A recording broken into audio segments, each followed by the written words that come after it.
Geografia significa descrição da Terra. O meu convidado é geógrafo, percorreu e fez uma descrição da terra brasileira em forma de ficção. O livro brasileiro mais badalado dos últimos anos, Torto Arado. Coisa rara, adorado pelos críticos e vende mais que Harry Potter.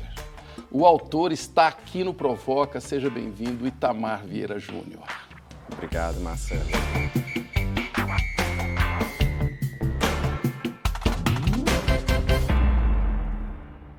Você é servidor do INCRA, Instituto Nacional de Colonização e Reforma Agrária, e eu me impressiono para essa conversa com a quantidade de escritores que foram ou são servidores públicos, né?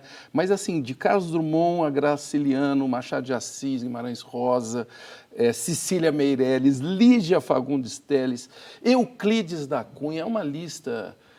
Escrever livro não paga boleto, é isso que significa? Ainda não deu tempo de descobrir, Marcelo. Como é muito recente, tudo muito recente, espero que algum dia dê para pagar boleto. Mas é isso, Machado de Assis, né, foi do Ministério da Agricultura, tantos escritores, talvez procurem aí uma maneira de conciliar sobrevivência com a arte. Deixa eu aproveitar então para fazer o comercial aqui, que isso é absolutamente necessário.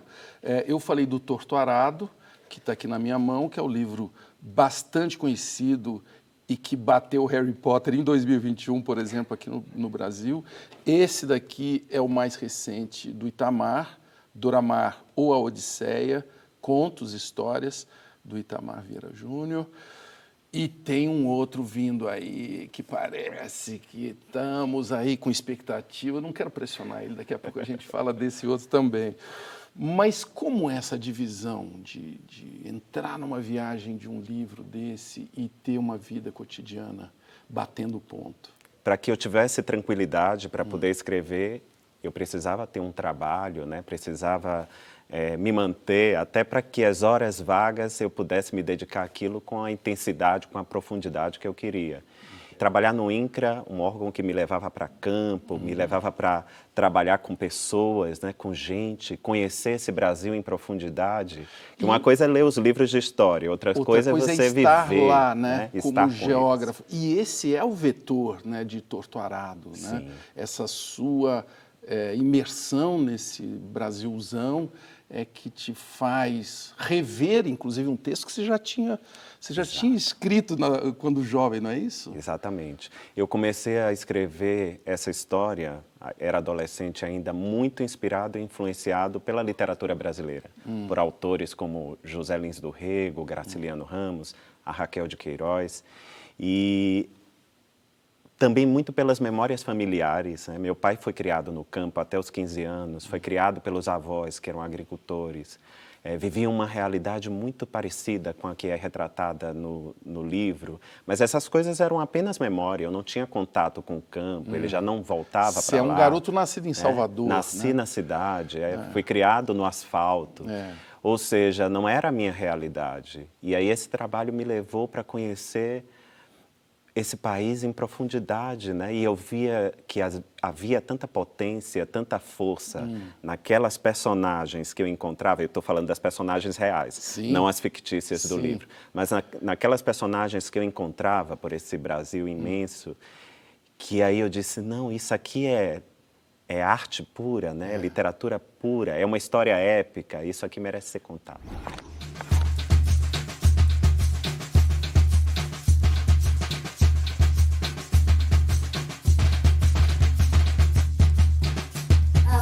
É assim, um tempo está enrolado, outro tempo não, né?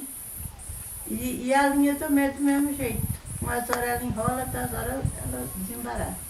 Esse exercício de escrever Torto Arado em primeira pessoa e na fala de 2 ou 3 mulheres, porque tem 2 mulheres, depois tem uma entidade. O que você aprendeu com essa prática de se colocar com a fala de uma mulher? Eu acho que essa coisa mais é o barato da literatura, da arte. É essa capacidade que a gente tem de se deslocar para aquilo que nós não somos, né? Para o lugar do outro. Isso que me atraiu à literatura como leitor e isso que me atrai também como escritor.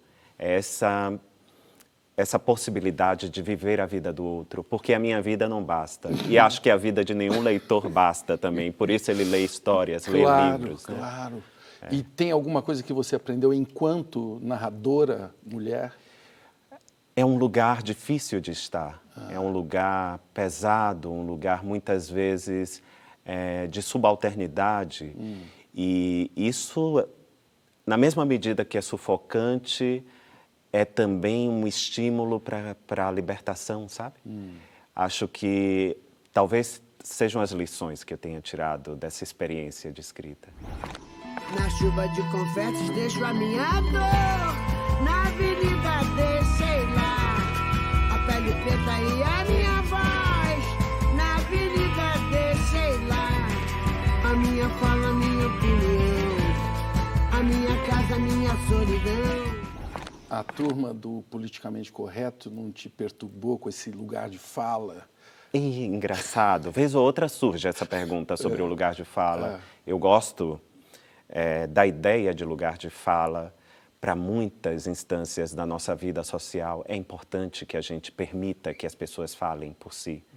Mas eu acho que na arte, a arte é um ambiente, é um espaço, é um terreno de liberdade. Então, lugar de fala, talvez, na literatura, seja a morte da arte. Eu prefiro acreditar que ainda esse espaço sagrado, a gente pode deixar ele livre para que as pessoas possam ser o que elas quiserem. Elas podem ser um espírito, uma borboleta, uma árvore, um animal, homens e mulheres, podem ser tantas coisas. E eu acredito que a literatura é esse terreno da liberdade, é o lugar que a gente pode ser tudo, né? Como leitor e como escritor.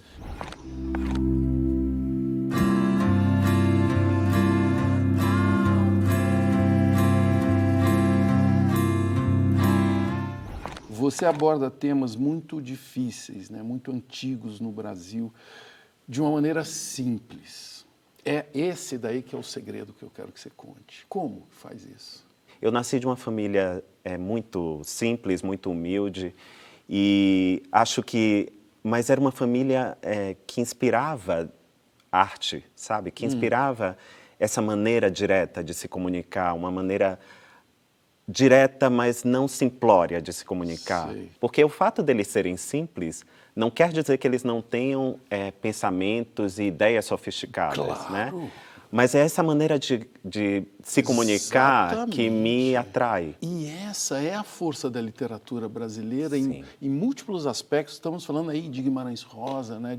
Até Euclides da Cunha, que é mais técnico, mais... Graciliano Ramos, né? Que é muito não é isso? Sucinto, muito direto. Sucinto, mas tradutor de uma simplicidade, né? Sim. A gente precisa convidar o leitor a atravessar a história conosco.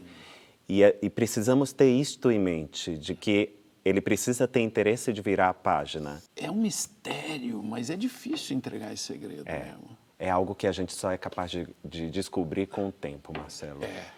E lendo, sobretudo lendo, né? Porque um escritor não se resolve apenas escrevendo. Ele precisa ler.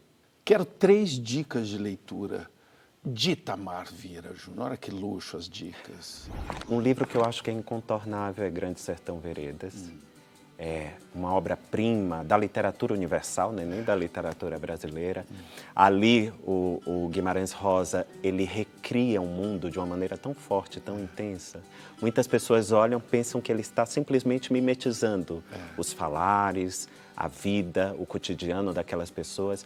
Mas ali existe uma complexidade tão forte e, ao mesmo tempo, tão simples, tão direta sobre o mundo, que é um livro que eu acho incontornável. Um outro livro que eu acho que, para mim, esse eu já li muitas vezes, e cada vez que eu leio é um livro que desponta de uma maneira muito forte, muito intensa para mim, é a Toni Morrison, Amada, da Toni Morrison. E esse livro, ela recria a história de uma mulher que precisou cometer um infanticídio para que os filhos não fossem escravizados. Bom, isso não estou entregando spoiler, porque a mágica do livro está justamente nessa capacidade da gente se transportar para o lugar daquela mulher, entender por que ela se tornou uma espécie de Medeia, né? E as razões, os sentimentos, tudo que está por trás deste ato. E o 3? Eu ficaria com a Carolina Maria de Jesus. Eu acho que... Eu fico até emocionado de pensar a história dessa mulher, de tudo que ela... Bom, ela é o Brasil pós-abolição, como aquelas pessoas foram abandonadas. Ela tinha tudo para jamais mostrar nada, né? E ela constrói uma obra, um livro, que é o mais conhecido, né, mais significativo, que é Quarto de Despejo, que é tão poderoso, tão intenso. Eu acho que é um verdadeiro milagre, aquilo que ela fez com a sua vida, com sua história. E essa força, ela representa muitas pessoas, Marcelo, que foram invisibilizadas, apagadas. E eu gosto de indicar, eu gosto de falar desse livro, porque ele é um milagre. Quarto de Despejo é um milagre. Que maravilha, que luxo ter indicações assim de Itamar aqui no Provoca.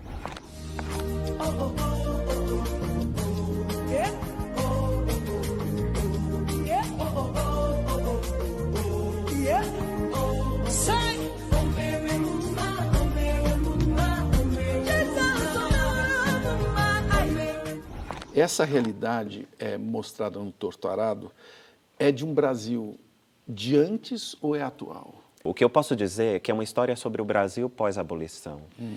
E para mostrar que a escravidão... Bom, não era para isso, tá? Eu estou aqui pensando já como um crítico. Mas a intenção era essa, que a história das personagens, que era o que me interessava, a história daquelas personagens, daquelas mulheres, pontuasse que ainda essa herança é muito presente, muito marcante em nossa vida. Essa herança da escravidão. E que a gente precisa se atentar para isso, né? Porque há pessoas ainda hoje vivendo em situação de escravidão, servidão. Era um jogo. Eu provoquei o leitor também para que ele buscasse o sentido daquela história, o sentido do tempo, da narrativa daquela história. E provocou muito bem. Por isso que nós não vamos parar nunca de falar de Torto Arado, você sabe disso, né? E agora paira sobre você aquele, não sei se eu vou chamar de fantasma, mas aquela aura do segundo livro. Como é que está essa expectativa? Sim. Paira um fantasma. E se eu disser que eu não penso nisso, eu vou estar sendo desonesto. Mas eu aprendi a ter controle sobre a situação. Como é que é? Ensina. Porque, para mim, o mais importante é escrever, né? Quando eu escrevi essa história, jamais eu pensei que ela fosse chegar a tantas pessoas, que fosse encontrar um público, né, tão diverso e, ao mesmo tempo, interessado. E eu tento me pautar pelas mesmas coisas. É que o que importa é essa vontade de escrever, essa vontade de contar uma história. E você já entendeu por que Torto Arado foi primeiro visto em Portugal do que no Brasil? Foi uma questão muito simples. Eu moro na Bahia, não tinha uma editora para publicar o livro. E também eu não tinha muita segurança sobre o que eu tinha escrito. Uma maneira de ter segurança era submeter anonimamente a pessoas que fossem avaliar. E foi uma mera coincidência que fosse um prêmio em Portugal. Foi o Leia. Sim, o primeiro foi o Leia, foi o que permitiu a publicação do livro. E aí foi por isso que o livro saiu em Portugal primeiro. E sabe o que é que mais me intrigou, Marcelo? É que temos uma história complexa com Portugal. Claro. Bom, eu sempre ressalto minhas origens negras e indígenas, mas tem uma parte pequena da minha família materna que imigrou para o Brasil no começo do século XX, da região do Minho, em Portugal. E eu sei como essa relação com a nossa história é muito complexa. Afinal, fomos colonizados, né, por eles. E eu acho que é tão curioso que esta história que fala sobre as chagas da colonização também, né? Porque a escravidão é chaga da colonização, fosse tocar justamente aquelas pessoas, né? Talvez seja um interesse do próprio país em conhecer a história, a própria história, né? Sim. Talvez a história pelo olhar daqueles que foram oprimidos, né? Que foram vítimas. E até uma maneira de falar assim, alô Brasil, presta atenção nesse cara aqui. Talvez. Que ele está falando para nós de uma maneira que agora vocês podem entender. O que nós fizemos aí, que coisa, né? Isso é que é... Viva a internet. Sim. Ó, olhem bem para a cara do Itamar, que vocês vão ver, ele é a face da mistura brasileira. Ele próprio já disse, né? De raízes indígenas, negras, portuguesas. E no próximo bloco nós vamos falar das delícias e também das mazelas dessa mistura. Até loguinho.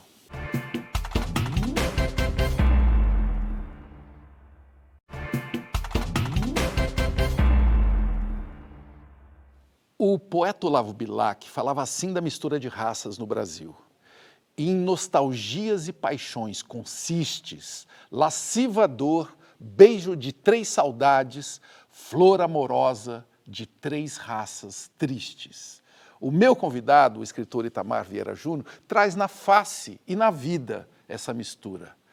Ô Itamar, você concorda com o Bilac nessa parte aí das 3 raças tristes? Acho que foi um encontro que deixou traumas em todos, né? Eu concordo, eu tendo a concordar com o Bilac, sim. E que tristeza é essa? Como é que ela está agora? Eu sou um otimista por natureza. Nunca neste país discutimos tanto os traumas da colonização, do racismo. E passamos por alguns recentes traumas. Com certeza, todos, né? Com certeza. E eu fico pensando, às vezes eu me preocupo com os jovens que chegam hoje já com essas informações todas prontas e devem pensar, nossa, que mundo horrível. Isso. E o que eu queria dizer é que ele já foi muito pior. Opa. E que a gente está avançando. Claro, talvez os avanços eles venham sempre com reações pesadas, reações contrárias. Mas este momento é um momento novo, um momento forte. A gente tem que pensar, imaginar, se aproveitar de toda essa força para contar uma nova história. O Milor Fernandes que tinha uma frase, né? O Brasil é um país com um passado pela frente. E este passado está aqui, hoje, no nosso nariz. Está sendo esfregado na nossa cara. Exatamente. Agora, achei legal o jeito que você falou para os jovens, né? Que, olha, é muito recente. Sim. A barbárie, ela... É só lembrar que as mulheres começaram a votar em 1932, né? Ontem. Sim.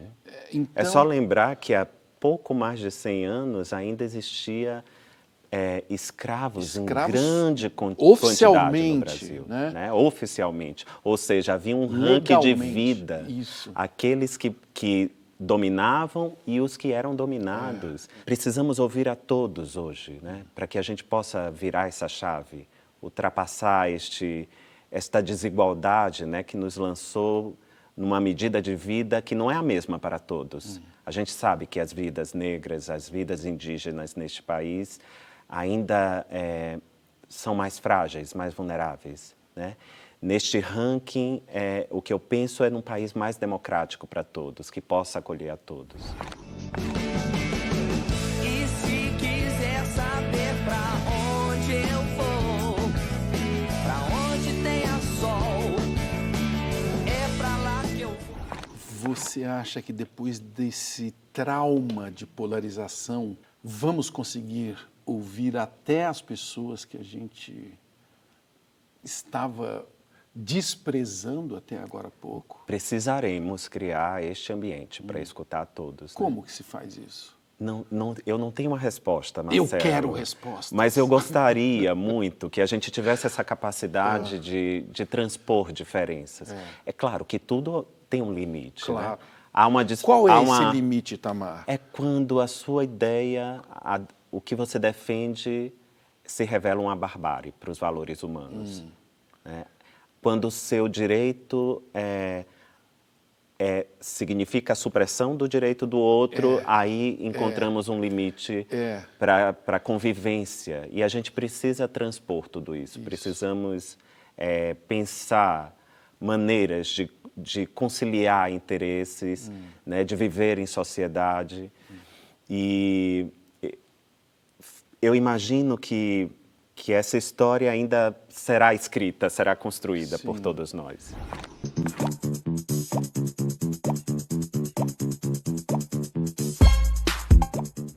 O INCRA cuida da reforma agrária. Em que capítulo que nós estamos dessa novela brasileira, que já falamos tanto dela? Parece que, neste caso, aí eu vou ter que deixar um pouco o otimismo de lado, porque andamos e pouca coisa foi feita em relação a isso, Mastelo.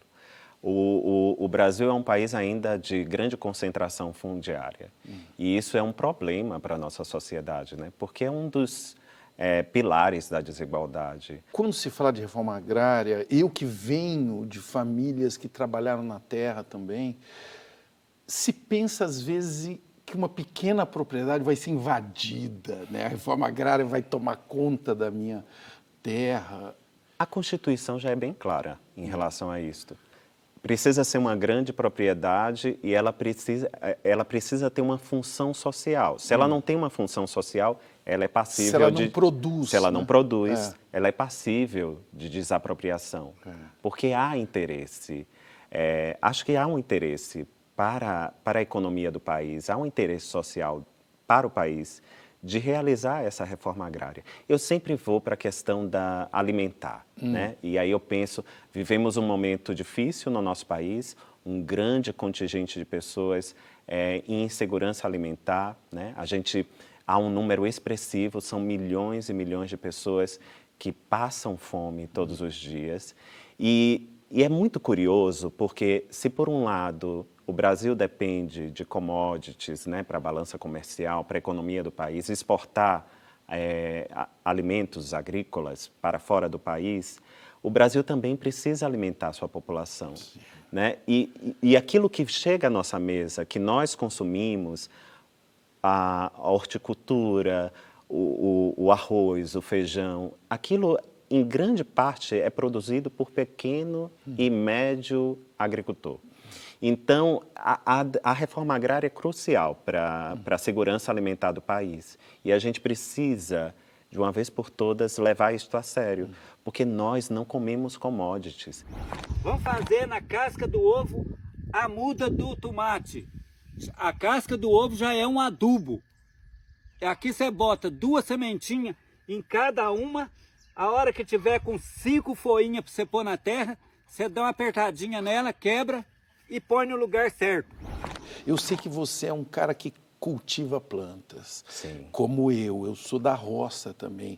Você que poda as suas frutas? Eu, sim. Você vai dar dica de poda? Você vai dar dica do quê? De minhoca? Seria muito difícil, porque cada espécie tem uma questão em particular. Bom, há uma área comum, onde se tem algumas frutas, mas eu gosto muito do cultivo ornamental também, né?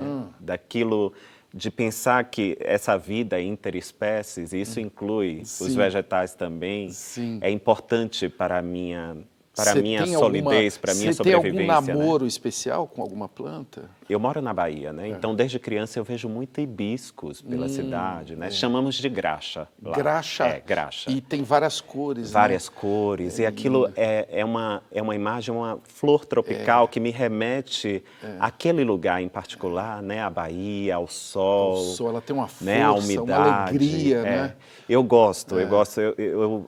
Essa é a minha segunda paixão, depois da literatura, é a jardinagem. Eu até brinco, eu digo, bom, se eu não estivesse escrevendo e me oferecesse um jardim para cultivar, eu estaria feliz também. Essa flor aqui é uma espécie de hibisco, ela é comestível. Eu acho muito melhor do que alface, então se você gosta de alface, recomendo que você experimente. É muito bom. E o que é o tal do Brasil profundo, Itamar? Esse Brasil profundo é uma coisa que chega, né, que a gente não sabe explicar muito bem. Mas eu gosto dessa expressão. talvez pela carga enigmática que tem nela também. Não é aquilo que está apenas na TV, não é aquilo que é apenas exaltado, mas são as vidas, as pessoas que ainda estão invisibilizadas e que têm uma potência criativa e de vida que podem explicar este país. Então, chegar no campo, você vê a modernidade e a vulnerabilidade coabitando no mesmo lugar, isso mostra que o que ainda há por fazer e o que foi a história deste país, né? E eu acho que é neste espaço que a gente conhece esse Brasil em profundidade, ou o Brasil profundo. E a solução desta invisibilidade que nós estamos falando passa por onde? Passa pela democracia, por um Estado que permita, não que apenas faça provisão de coisas para as pessoas, mas que permita que as pessoas se realizem em sua potência. E ela está frágil, a democracia? No nosso momento está. Tá, não né? só no Brasil, no mundo, né? Essa é uma questão que o mundo tem atravessado e que se impõe neste tempo, no nosso tempo, e talvez vá nos acompanhar por um longo tempo ainda. E é uma crise, a gente tem que reconhecer como uma crise, mas eu, como otimista, eu tendo a pensar que desta crise vai sair algo mais forte e mais sólido. O né? quê? Uma democracia mais robusta. Agora é assim! Agora é assim! Expulsa racista, não passarão!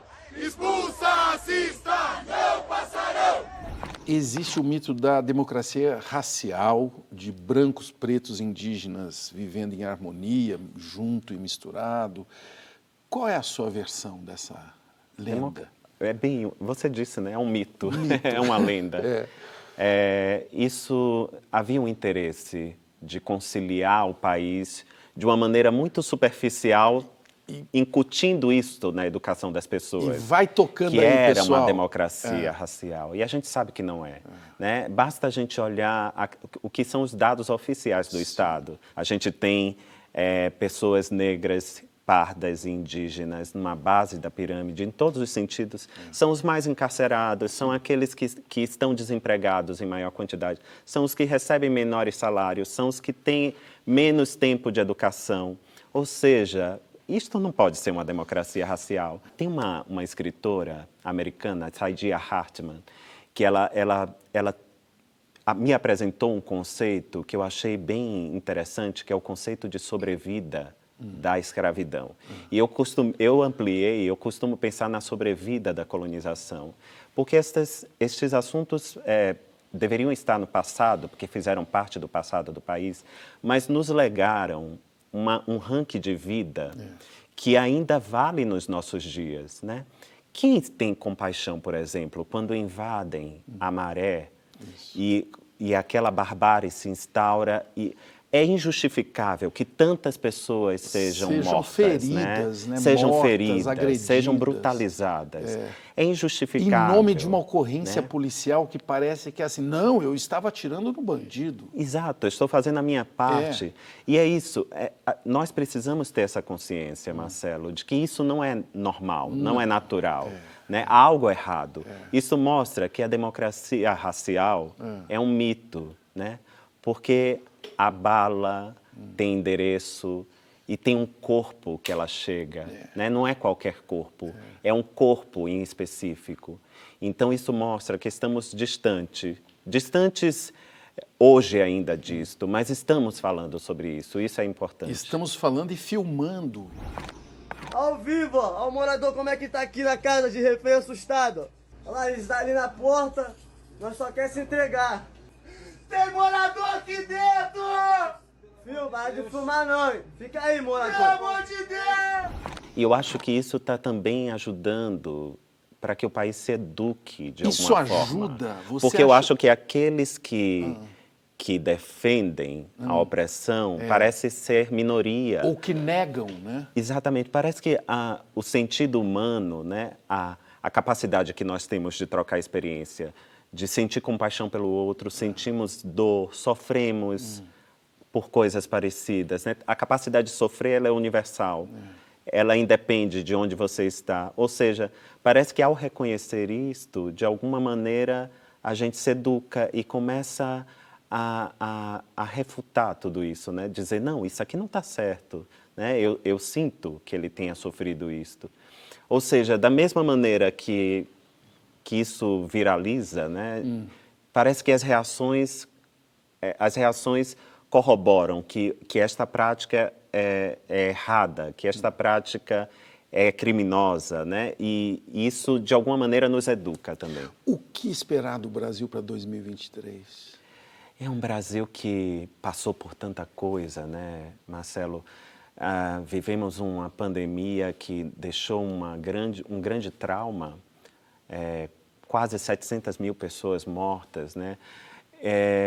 Vivemos um período de crise da democracia. Acho que vai ser um país que ainda vai estar muito ferido, mas eu espero que nós tenhamos vontade de transformá-lo. Eu também, e fico muito feliz de ouvir isso de você aqui, ainda antes do apagar do ano, Itamar, porque no próximo bloco nós vamos viajar para uma terra mágica, que parece, inclusive, que paira sobre tudo isso, a Bahia de Todos os Santos, terra do meu convidado, o escritor, geógrafo Itamar Vieira Júnior. Já voltamos.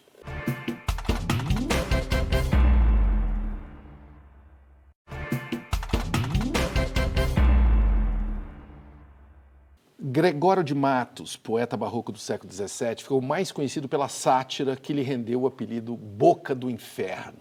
Ele descreveu assim a cidade de Salvador. A cada canto, um grande conselheiro que nos quer governar, cabana e vinha, não sabem governar sua cozinha e podem governar o mundo inteiro. 3 séculos depois, Dorival Caymmi cantou: tudo, tudo na Bahia faz a gente querer bem. Meu caro Itamar, com qual das 2 versões que eu devo ficar da Bahia? Com as duas. Com as 2! E eu acho que essa Que resposta baiana boa é essa sua? Sim, porque é isso talvez que me atraia neste lugar, né? Talvez seja isso que nos interesse na Bahia, né? Essa complexidade humana que está naquele lugar, que tem um tanto de magia. Tem muito, porque esse país começou por ali, né? E talvez as marcas desse começo estejam mais fortes ali. Todas, né? Qual é a principal? Talvez seja a presença dos herdeiros da diáspora, com uma intensidade maior do que no resto do país, né? E ali está muito marcado, está muito demarcado, né? Este começo, como foi este começo. E eu quero dizer que eu tenho um orgulho de ser neto de baiano, ou baiano cansado, como dizia o meu avô, que saiu da Bahia para chegar em São Paulo, cansou, parou em Minas. Parou em Minas, sim. E creio que lá tem um DNA para a gente hackear. Qual é a parte desse DNA que nós devemos ficar mais atentos? Tem um livro de uma antropóloga americana, Ruth Landis, que ela esteve na Bahia no fim dos anos 1930, que se chama Cidade das Mulheres. Ela foi pesquisar o candomblé e, pesquisando o candomblé, ela percebeu algo que não é, observe, um país machista. Como isso pode soar paradoxal, né? Um país machista, como as mulheres têm poder. Isso. E nos candomblés, nos terreiros de candomblé, o matriarcado, a força do matriarcado, a força da mulher, isso muito antes do Me Too ou do movimento feminista, é uma maneira muito singular de viver. Então eu penso que são essas coisas que me atraem na Bahia. Pelourinho, uma pequena comunidade que mora em Olodunho, em laço de confraternidade. Despertai-vos para a cultura egípcia no Brasil. Ao invés de cabelos trançados, veremos turbante de Tutankhamon. E as cabeças se enchem de liberdade. O povo negro pede igualdade, deixando de lado as separações. São divindades, literalmente, né? Rainhas, né? Sim, que transmutadas da África, das diversas nações de onde vieram, para aqueles locais e mantendo uma forma, um sistema de vida que já existia daquele lado e que dava protagonismo à mulher, por exemplo. Isso eu estou dando um pequeno exemplo, Claro. mas há inúmeros outros exemplos para falar disso. Então, voltando para o Torturado, tem uma hora que tem uma narradora que é um espírito, do Jaré. Sim, sim. Você tem vida espiritual, religiosa, prática no Jaré, por exemplo? Não.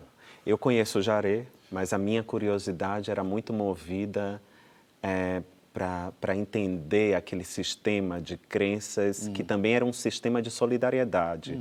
Uma espécie de confraria, de uma irmandade que impediu que aquelas pessoas sofressem violência institucional maior, né?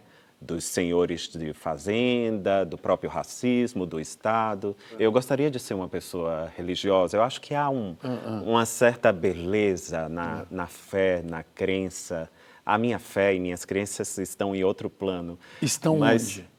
Acho que estão no humano, naquilo que é humano. Sim. E aí não precisa ser religioso, Não né? precisa ir Está pro em mim, etéreo. está em você, não precisa ir para o etéreo. Muitas vezes me falam, Marcelo, que quando chega a esta parte da história, a história ganha contornos mágicos, que aquilo é fantasia, é fabulação. Mas eu gosto de pensar também que aquela última parte é uma cosmovisão de mundo, é uma maneira de ver o mundo que ainda existe, está presente naquela localidade. Sim. Ou seja, não há uma verdade, nem a minha, que deposita toda a fé no humano, nem a daquelas pessoas. É apenas mais uma maneira de ver o mundo. E aí, mesmo assim, você resiste e é ateu na Bahia? Como é que é possível uma Eu coisa acho que dessa? eu não sei se eu não consigo nem me definir como ateu, Sei. porque eu precisaria ter a certeza da inexistência de Deus. E eu não tenho nenhuma certeza nessa terra de incertezas. Eu não Nem tenho da nenhuma inexistência. certeza, nem da inexistência. Ogumegê é chefe de aldeia e ele é dono dos orixás. Os anjos no céu estão louvando Ogumegê. Ogumegê é chefe de aldeia e ele é dono dos orixás. E os anjos no céu estão louvando Ogumegê. O Jaré é uma derivação de outras tradições africanas? Também, mas não só. O Jaré, eu diria que é algo muito próximo, aquilo que a gente pode pensar nessa confluência de pessoas e crenças distintas brasileiras, vai desembocar, de alguma maneira, naquela prática religiosa. Ali você tem a experiência da matriz africana, da religião de matriz africana, o catolicismo rural, porque se fala de santos, se fala de Deus, se fala de muitas coisas, e ainda há práticas muito xamânicas, né, que diz respeito ao conhecimento de ervas, ao conhecimento do transcendental, ou seja, ali há uma mistura com aquilo que de alguma maneira a gente pensa ser a utopia do que pode ser o Brasil, né? Sim. O meu povo não aceita mineração aqui. Mentiroso, ladrão,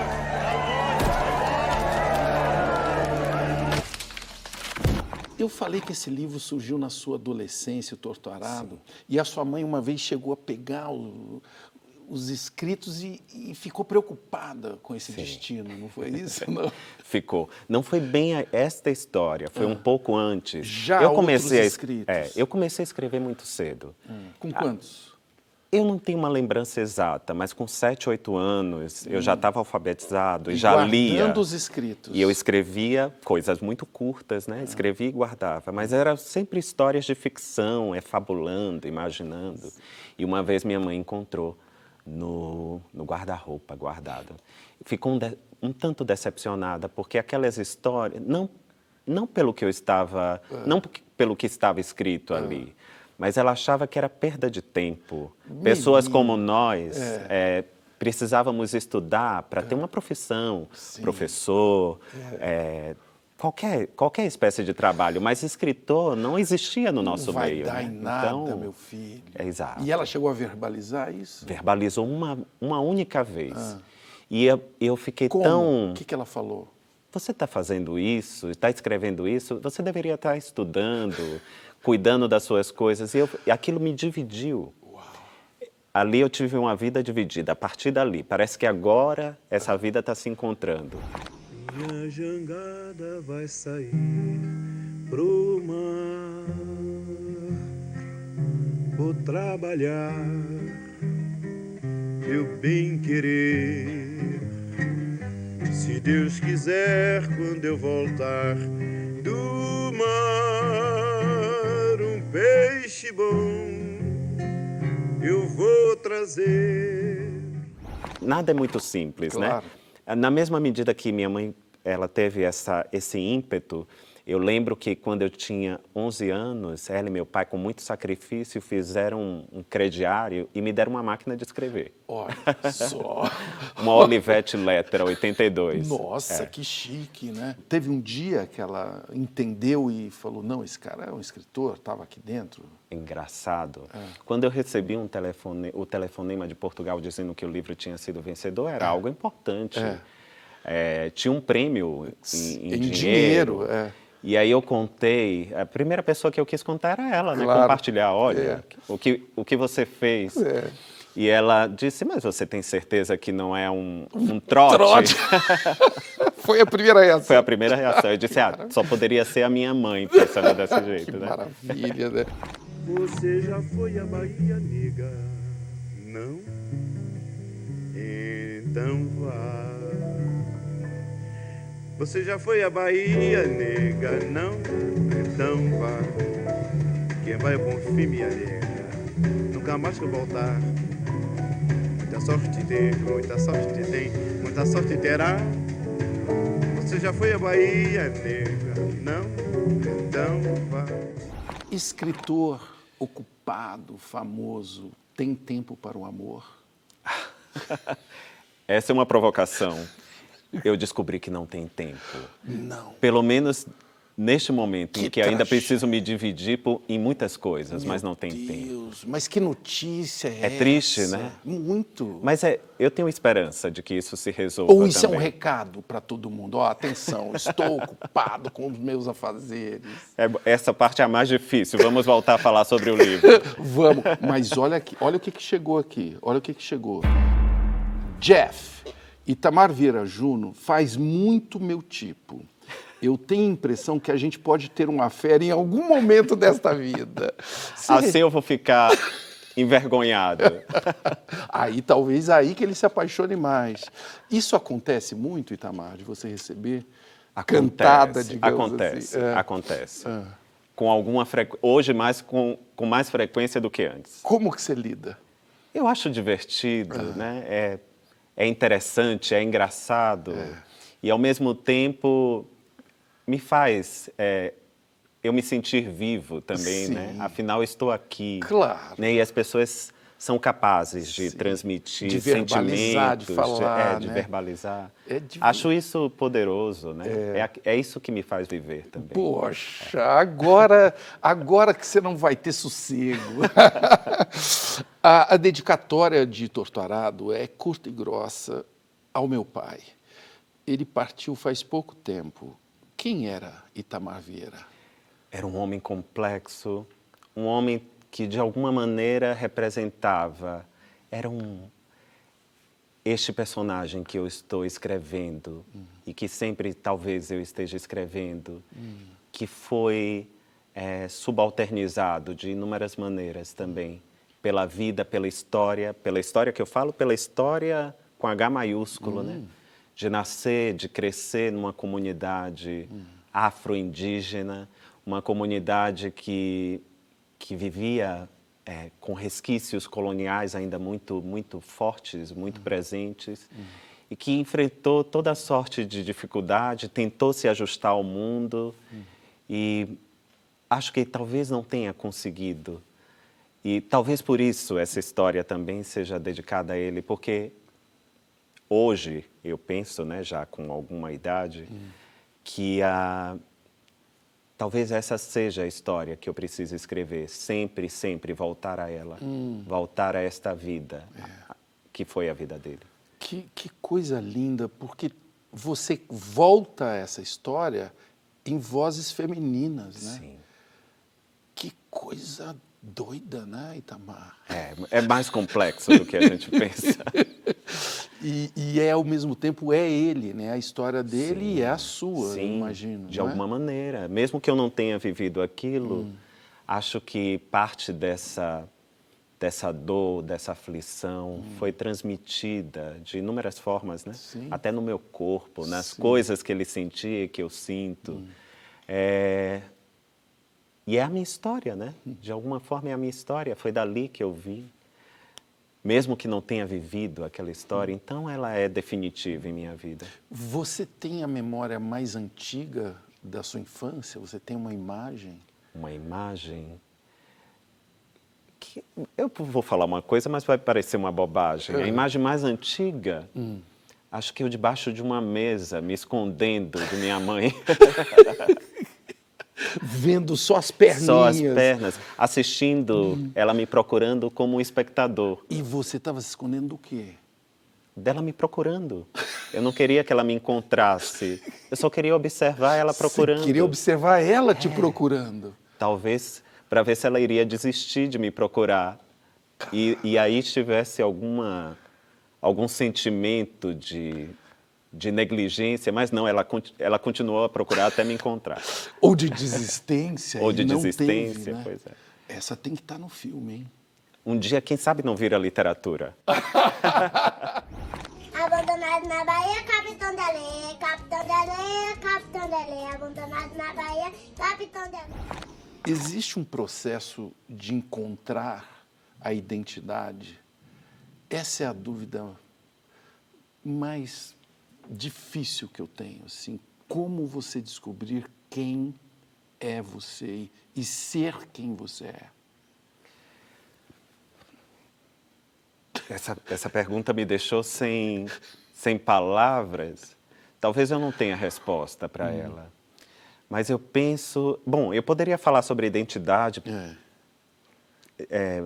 percorrendo visões antropológicas, sociológicas, mas eu entendi a sua provocação, essa pergunta.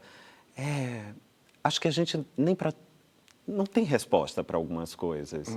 Eu prefiro pensar que, ao mesmo tempo que a gente quer saber quem nós somos, né? Queremos saber quem nós somos, talvez a gente não tenha essa resposta em definitivo. E aí só interessa viver. E não quer ter? Para poder continuar procurando? Talvez. Que nem você debaixo da mesa? Talvez, para ver se ela iria desistir de me procurar. Essa cena tá ficando boa, hein? Tá.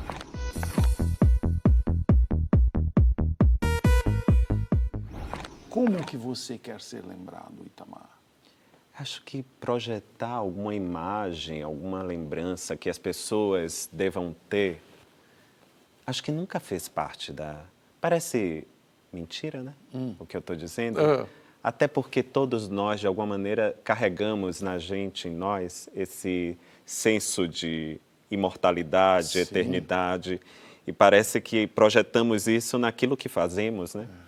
Se eu for pensar de uma maneira fria, a escrita seria esse ímpeto de não morrer, de ser, de alguma maneira, imortal. Mas a gente não tem domínio sobre isso, não temos domínio sobre o mundo, sobre a posteridade, sobre as coisas. Eu prefiro não pensar sobre isso. E o domínio sobre a vaidade? É uma coisa difícil para você?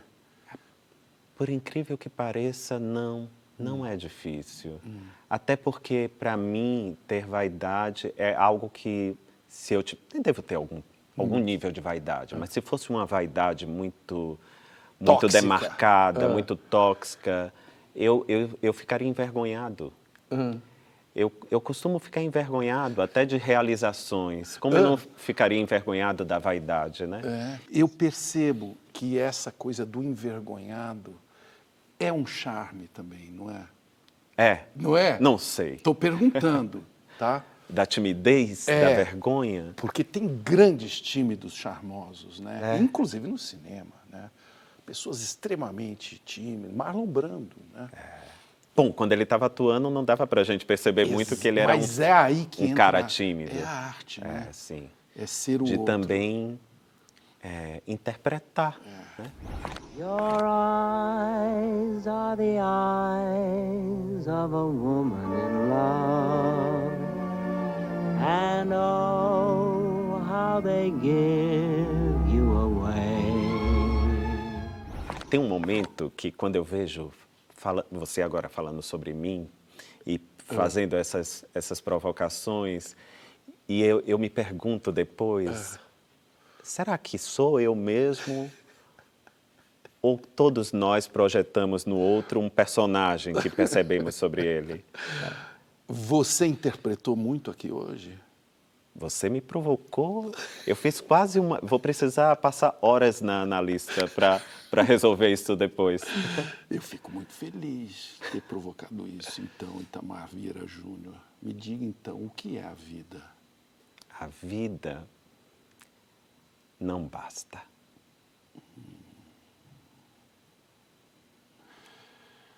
Precisamos ser muitas outras coisas. De acordo. E talvez por isso a gente goste tanto de ler ou de criar histórias, porque esta vida é um grão de areia perto do que podemos ser e do que o entorno nos oferece.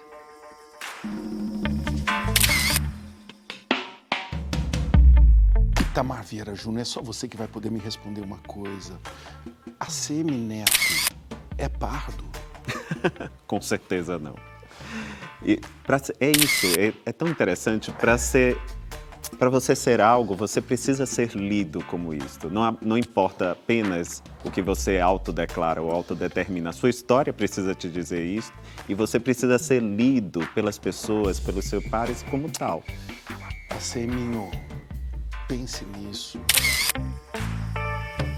Eu falo dessa minha origem baiana, o pessoal fica tirando. Desconfia, acha né? que eu nasci na Finlândia. Não, você tem lábia. A lábia é do baiano.